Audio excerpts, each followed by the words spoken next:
Hey everyone, it's Hans, and welcome back. Fitness. Are you a fitness buff? Do you do a lot of sports? Perhaps you exercise, or you run, or you swim, whatever it may be.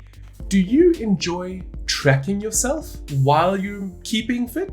If you do, you've most likely thought of purchasing a smartwatch or a dedicated fitness tracker in order to keep track of all the calories that you're burning, or the steps that you're taking per day, or your pace when you're running.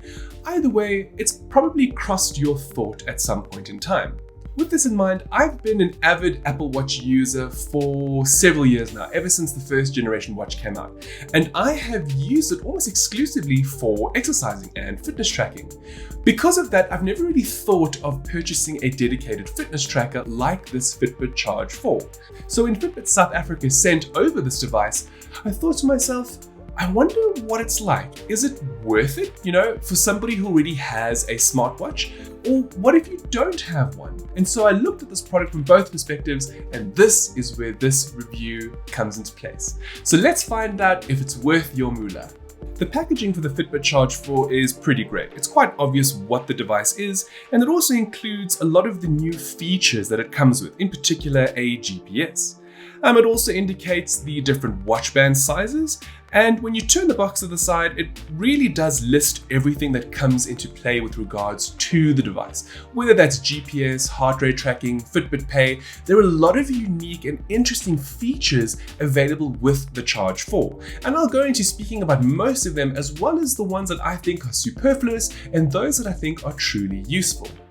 In terms of the packaging on the back, it just describes the rest of the Fitbit Charge 4 and also again showcases the size bands that are available in the package. So when you unbox the device for the first time, you're greeted with a pretty great Fitbit Charge 4 Get Started. When pulling out the insert for the packaging, it's quite clear that Fitbit wants you to download the Fitbit app, and this makes perfect sense because the Fitbit app works as the hub for controlling the Fitbit Charge 4. The packaging comes with an additional band for large and small wrists. Now, this is the standard edition of the Fitbit Charge 4. I do understand there is also a special edition, and that one comes with extra bands in the box. Whether or not that's worth the additional cost is really up to you, because you can always buy additional bands in the aftermarket. In addition to that, there is also a proprietary charging cable. Now, the fact that it's proprietary in and of itself is not necessarily a major issue. What is, however, is just how short this cable is. It's really, really small, to the point where I couldn't even have the Fitbit charging on my bedside table. I had to basically plug it into my USB power point on the wall and let it hang to the floor. Now, in my personal opinion, that is a bit of an issue, because I would prefer to have this device sitting on the tabletop. Now, it's not a major issue. If you're lucky enough to have a power bank or some other power source, you could probably make do with it. But honestly, Fitbit, if I have one major complaint, it's the fact that this is just too small. Also, proprietary charging ports, not that great, but not a major issue. The rest of the packaging has simple product information and a manual, and that's pretty much it. In terms of the Fitbit Charge 4, it's a pretty decent looking device. I don't think it's going to win any design awards, but this is both a strength and a negative. From a strength perspective, it's nice that it's fairly unassuming. So having the device on your arm means that it's not going to stick out like a sore thumb and people are going to immediately notice it. And that, to an extent, is pretty great for something that is only really meant to track your fitness, amongst a few other interesting features which I'll get to a little bit later on. Now, with that in mind, the Fitbit is basically all plastic. From the screen to the bands to the way the bands connect to the Fitbit unit, it's all plastic. And this is not necessarily a bad thing, but it doesn't really exude quality. Now, I suppose for the price, for the 3,000 Rand, $150 US, it's not all bad. Of course, if you're comparing this to an Apple Watch now, which is aluminium, but then it's triple the price, you can kind of understand why there are concessions in terms of how this has been made. Despite being all plastic, it does feel good in the hand and feels all right on the wrist. In my personal opinion, I don't think the Fitbit is that comfortable. I use it on both wrists just to make sure that I wasn't imagining things. And I found that because the Fitbit's sensor is so protruded, I often found that it felt like it was digging into my wrist a lot more than, let's say, the Apple Watch. Now, it's not a major thing, but I will admit that getting used to it and getting comfortable with it took a good amount of time. I'd say at least a month, at least for my opinion. So the Fitbit Charge 4 actually does come in a variety of other colors. This particular unit is considered rosewood, and it's actually a lovely purple/maroon coloring, depending on how you're looking at it. A little bit more purple than maroon, but it's quite a lovely color. It does also come in a black as well as a storm blue-black color, and then there's also a black granite, but that one is reserved exclusively for the limited edition version of the unit. Other than the sensors on the bottom and a place for the proprietary charging port to connect, there really isn't much else on the Fitbit unit itself. There is a spot where there's meant to be a button, and it's capacitive versus physical. Now, for the most part, this didn't serve as a huge issue, but there were times where, I try and press the button and it wouldn't register, and it did serve to be a little bit problematic. And it's an issue I don't have on my Apple Watch because of the digital crown and other singular button that the watch does have. So the capacitive button isn't too problematic, but it is something to be aware of. And I do understand, I think that one of the main reasons why this is a capacitive button versus a physical button is because of the IP rating of the Fitbit Charge 4, meaning that you can go swimming with it without having to worry about whether or not it's going to get damaged. So it's pretty great from that perspective. In terms of using the Fitbit Charge 4, everything is done via the monochromatic touch display of the device. In terms of this, I found that it was a little bit hit or miss. It sometimes wouldn't register some of the touch inputs that I was trying to make, and it could sometimes be quite slow in terms of moving between menus and navigating them, but overall it did what it needed to do, and it's not too much of a complaint. Where I do have an issue, however, is trying to utilize this display in direct sunlight. On a really great, beautiful sunny day, it was quite difficult to make out what was on the display, and this is an issue I don't have with my Series 5 Apple Watch because of its always on OLED display. So it is something to take into consideration, especially if you'll be using this outdoors.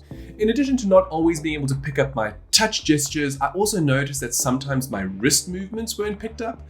And this became a little bit irritating whenever I wanted to have a look at what my progress was, either during a run or during a HIIT fitness session and so on and so forth. Now, where the Fitbit Charge 4 differs from the previous models in the series is how it includes GPS as well as Fitbit Pay. Now, these are two pretty cool features on this device. For a start, having GPS built into it means that you don't have to have your mobile device nearby when you want to go for a run. So from that perspective, it's definitely a positive for the Fitbit Charge 4. In terms of Fitbit Pay, that's more of a nice to have than an essential part of why you'd want to own one of these, but it is quite cool to attach your credit card within the app and then be able to make purchases just at a moment's touch. In terms of battery life, the Fitbit Charge 4 was pretty great, unless you're using the GPS. Now, this is a bit of an issue given how Fitbit is touting the GPS functionality of the Charge 4 as one of its primary selling factors. Now, what I actually noticed was that if I initiated an exercise routine, the GPS would automatically turn on, regardless of whether that was cycling or running or just general weight exercising. And when that happened, it drastically reduced the battery life to around about 3 or 4 days, which is quite low from the advertised 8 to 10 day lifespan. However, I was able to get that 8 to 10 day lifespan by turning off the GPS, at least when I was doing exercises that didn't require it. So it is something to take in mind, whereby the advertised battery life is not with GPS enabled. It is more for if you're not using the GPS and you're just using the fitness tracker as is. In terms of the Fitbit Charge 4's features, I have been pleasantly surprised. It does a lot, mostly through the Fitbit app versus the actual device on your wrist. So the Fitbit app is how you control the Fitbit Charge 4. It's where you do everything on the device. You can change your exercises, you can sync your calendar, you can change watch faces, you can load credit cards, and so on and so forth. But there are also more options. It does feel a bit like a jack of all trades, whereby Fitbit have tried to incorporate a lot of what they think people who are into fitness would want to track on a daily basis. And this includes things like how well you slept and how much water you're drinking, or possibly even the food that you're consuming. Now, there is also a paid plan called Fitbit Premium, which gives you access to deeper sleep analytics, guided programs for depending if you want to do weight loss or build muscle, and even video workouts. So there's a lot of additional extras there. Whether or not I think it's ultimately worth it really does depend on the kind of fitness person that you are. If you prefer to have everything within one singular app versus different apps serving different purposes, then this is possibly a pretty good option for you. But if you're a little bit more like me, whereby you want to use certain apps for particular things within your fitness regime, then this kind of an app or premium feature is not necessarily to your benefit. But again, of course, it all comes down to how you want to use the device. What I did like most about it, however, was the sleep tracking. So before trying out the Fitbit Charge 4, I didn't have a device to monitor my sleep tracking. I mean, for most of you out there who know, the Apple Watch really has barely enough battery life to go through a single day, especially if you're exercising and using it for other features. The Fitbit, on the other hand, goes for many days at a time. And I must admit, one of the coolest parts about it was the sleep tracking. And this was because I was finally able to see how I'm sleeping. Now, I sometimes often feel like I don't sleep very well, and the Fitbit app kind of proved that point. And it would show how restless I'd been or how awake I was versus how deep of a sleep I should be getting. And personally speaking, I think this is one of my favorite aspects of the Fitbit. Something else that I really enjoyed about it is the way that it tracks workouts. Now, it has something called active zone minutes, which at first I wasn't really sure what it was about, but essentially what the Fitbit does is it has a look at your biometrics while you're in a workout, and when it thinks your heart rate and other physiological responses are at their peak for fat burning, the device will vibrate and will show that you're now in one of these active zones. And what was most curious about it is there are many times when I would work out and I would think, oh, I'm actually really pushing myself. Well, the Fitbit Charge 4 told me otherwise. It actually showed when I was hitting those zones versus when I wasn't. And as a result, it actually did allow me to push somewhat harder in the gym. In addition to that, something else that I liked is that it does have the ability for, especially if you're doing HIIT workouts, to set your rest intervals versus your workout intervals. And the way that that works is it just gives you a slight tap on the wrist to tell you, okay, now it's time to rest. And it gives you another tap to tell you to get back into the workout. And that was honestly something that I thoroughly enjoyed with the Fitbit Charge 4. Unfortunately, it's not all perfect. Something that I did miss versus my Apple Watch is that you can't chain workouts together. So every time I needed to switch my workout, I needed to physically end it and then start it again. Now, it's not a major thing, but it is something to take into consideration, whereby my Apple Watch, which is a simple swipe ad, and I'd be on my merry way doing something else in the gym, whether it's cardio or more HIIT or Pilates. In terms of a fitness tracker, the Fitbit Charge 4 is pretty great. There was one downside that I did notice, and that was the fact that as an Apple user and on iOS, the Fitbit app, for whatever reason, doesn't sync to the health app on iOS. In order to get them to sync, I had to download a third-party app. So, from that perspective, from somebody who's been using iOS and an Apple Watch for so long, I kind of would have preferred to have that integration. It's not a major issue, but it does show how Fitbit is choosing to keep all of that information within their singular app. So in terms of all of the features that the Fitbit Charge 4 has and those that are available in the Fitbit app, personally, I found a lot of them to be superfluous.